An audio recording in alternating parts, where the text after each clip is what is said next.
Well, from Sunday night to Monday night, Pittsburgh is looking to extend its win streak before their bye week, but they also want to make it 22 consecutive victories on Monday Night Football at home if they can take care of the New York Giants. For more on how they can do that, it's time for your Keys to the Game presented by your neighborhood Ford store. Let's send it back to Bob and Coach. Guys.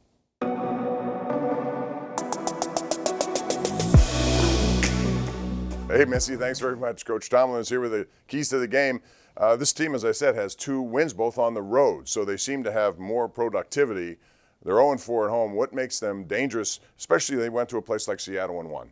I think sometimes when you're struggling, as funny as it sounds, the road game environment can be a more comfortable one for a group. There's less expectation in terms of performance, particularly if it doesn't start well. They anticipate hostility on the road. And so that's a component of the discussion. I think probably more significant than that for us as we prepare for this one is familiarizing ourselves with this group. Obviously, they're an NFC bunch, a group that we don't play very often. They got some new schematics, new defensive staff and so forth, and some new critical players since the last time we've seen them.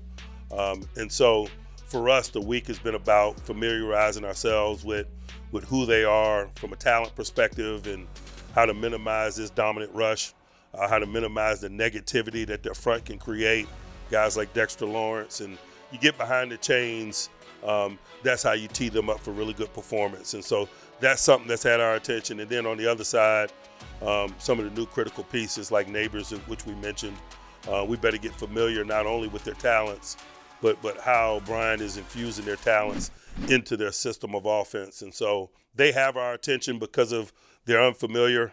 They also have our attention, obviously, because they're this week's opponent, a continued component of that discussion in the National Football League. We just have so much respect for the parity in this league and those that we compete against. You guys spent a lot of time under center this week with Russell Wilson, 41% of the time.